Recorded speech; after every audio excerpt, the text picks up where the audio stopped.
Handa is an insecure and bullied boy who thinks everyone hates him because he's weak. But in reality, he's the strongest and most popular person at school. Handa is a middle school student who loves calligraphy. He can be a bit strange, but underneath that weirdness, he's really friendly and cheerful when he gets to know you. On the first day of school, he met Kawafuji and they instantly hit it off when they started talking about their common passion, calligraphy. Until one day, Kawafuji suddenly told him some devastating news. Their upperclassman was bad-mouthing Handa and spreading rumors. This made Handa feel anxious, hurt and scared. It broke his heart to think someone hated him so much. Short story, Kawafuji liked the girl, but when she asked him to deliver a love letter to Handa, his jealousy got the best of him. Kawafuji told a terrible lie and it was so cruel that it traumatized poor Handa. Kawafuji was joking, but Handa got so traumatized that he didn't understand. Handa's middle school experience left him feeling scared and alone as he entered high school. He noticed people staring at him, and it filled him with fear. He felt sure that they were talking about him, saying mean things behind his back.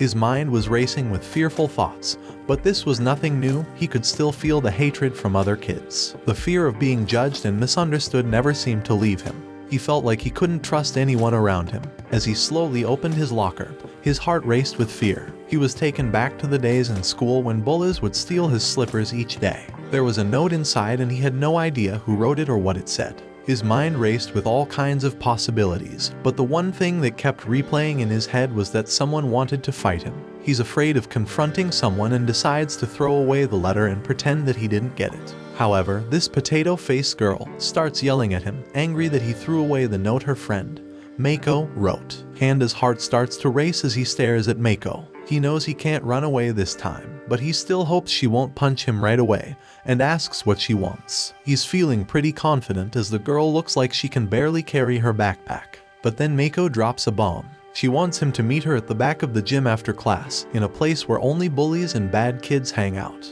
He knows this could be trouble, but he can't refuse after being asked in front of the whole class. Handa's heart is pounding with fear as he approaches the gym.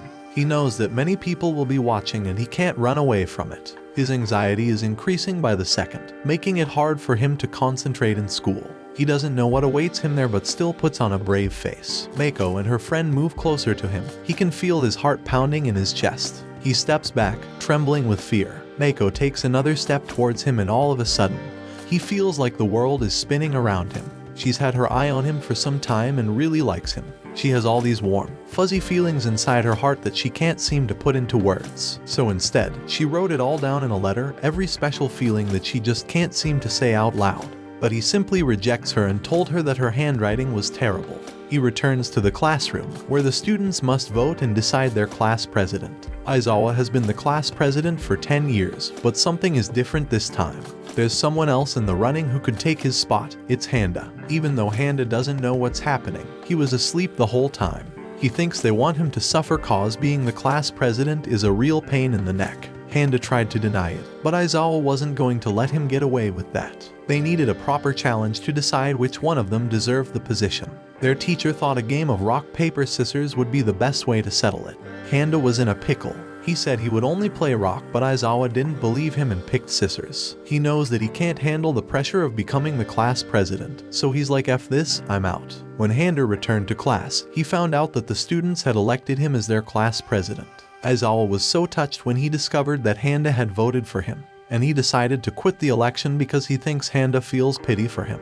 The vote is supposed to be anonymous, but yeah, calligraphy can sometimes betray you. Handa had just finished his class and was heading to the city to run some errands when he saw something strange. Two people were shouting at Rio, a homeless-looking person wearing ragged clothes. The two people are model agency scouts who wanted Handa to try on their clothes. Rio is Handa's classmate and a famous model, and he looks homeless because he got all dirty while following Handa to find out why he is so popular. I guess calligraphy gets you more girls falling to their knees than being a model. Handa doesn't recognize Rio and feels like he could need some help. He rejects the scout's offer and gives the clothes to Rio. He thinks Rio is going through a rough life and wants to make sure he has something warm and cozy to wear. Handa is later asked to deliver notes to Akane, one of their classmates who hasn't been showing up for school recently. He arrives at Akane's house and decides to put the package into his mail slot. However, Handa's heart sank as a man, wielding a bat, stepped out from the shadows to confront him. Handa starts shrieking in fear, saying he came to see Akane, but the guy reveals himself to be the one he is looking for. Handa could scarcely believe his eyes. Akane had changed so much. He was a young and small kid, but now he looks like a gangster. Akane angrily snapped at him, refusing to go back to school. Handa said he was just there to deliver the notes, but Akane wasn't having any of it, instead raising his bat to strike his face. Handa stood his ground in shock, not able to move, impressing Akane with his courage. Akane was constantly bullied, so he decided to take matters into his own hands and start training. He stopped going to school and instead devoted himself to becoming a Chad, someone who is strong, confident, and unafraid of anything life throws at him. They are suddenly interrupted by a group of thugs who come to pick on Akane. Handa gives him the prince and nods his head. Akane's heart fills with joy. He finally has a friend who will always have his back. Standing back to back, they face the challenge ahead. Tears of happiness fill his eyes as he knows that no matter what happens, today was the day he made an amazing connection with Handa, someone he can call a brother. Well, not exactly. Handa starts walking away because his job is done. One of the thugs tries to stop him and grabs his backpack. Handa glared at him and he continued walking, with his wall looming over them. The thugs were scared off by Handa's presence and the rumors surrounding him. You know the typical, he has 666 lovers, stole a bike and drove it through all night when he was 5 years old.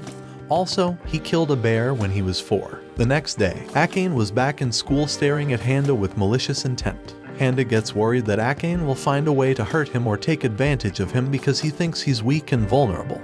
He doesn't think anyone likes him except his friend Kawafuji. But at school, he pretends not to know Kawafuji so no one can bully him for being his friend. He knows that Kawafuji is popular and he doesn't want to do anything that could ruin his reputation. So even though Handa has a friend, he still acts like a loner. After class, he goes to the local shop to buy paper with Kawafuji. But when some of their schoolmates arrive, he panics and hides to avoid them seeing the two together. Kawafuji asked Handa why he had to keep their friendship a secret. Kawafuji assured him that there was no problem with letting everyone know they were friends. Handa felt very touched by his kind gesture, even though he is so popular and could have treated him differently. He was really thankful for having such a great friend like Kawafuji.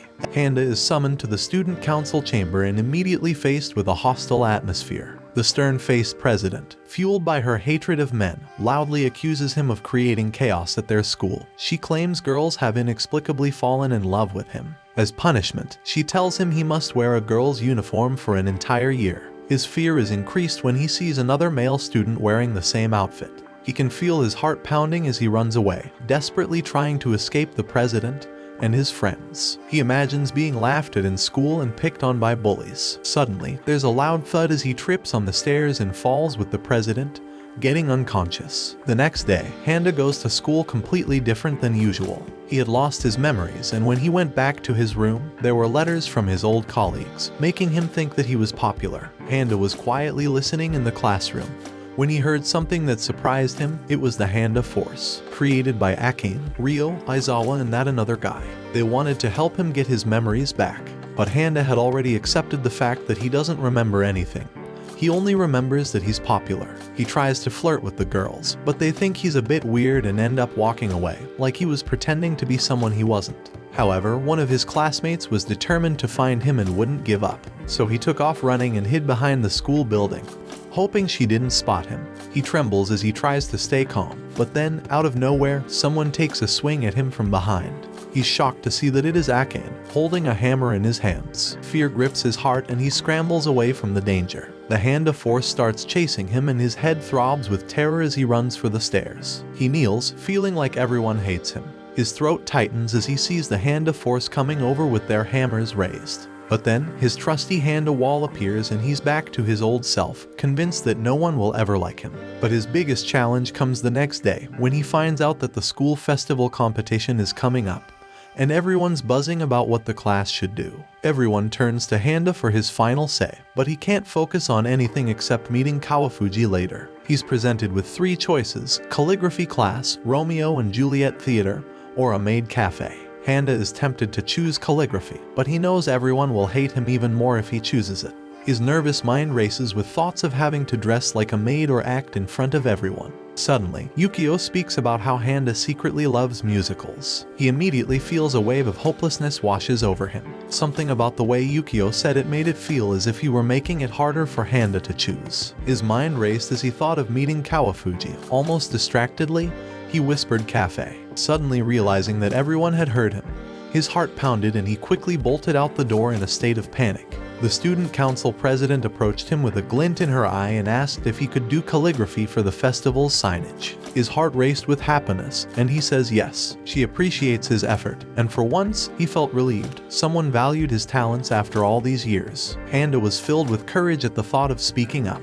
He had to tell his classmates about his idea for the calligraphy class at the festival. Taking a deep breath, he timidly spoke up and shared his opinion. Unfortunately, it seemed like everyone had already decided on something different. A cafe with Romeo and Juliet musical. Handa was forced to take on the role of the queen, and his job was to only sit on a chair. As soon as he stepped up onto the stage, he noticed Kawafuji in the audience. His heart sunk with disappointment and questioned if an outcast like him really deserved to have a friend like Kawafuji. Handa sat alone behind the stage, feeling nothing but emptiness. He knew his classmates were still treating him poorly and he wanted to do something to prove himself in the play. He racked his brain for an idea, something that could make a difference, until finally, he thought of it to say a line. He held his breath as the door creaked open. His heart raced as he heard a few students entering the room. He waited in anticipation, bracing himself for that one loud bang that would startle everyone and make them stop fighting. His heart beats fiercely as he can hear the loud noises outside, getting louder and more chaotic by the second.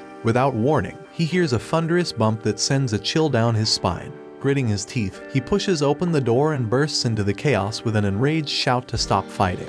He felt an immense wave of embarrassment wash over him when he saw the kids fighting. His heart raced and his cheeks burned as he quickly tried to disappear from the scene once again. The shame was almost too much for him to bear. Handa's heart was pounding as the award ceremony started.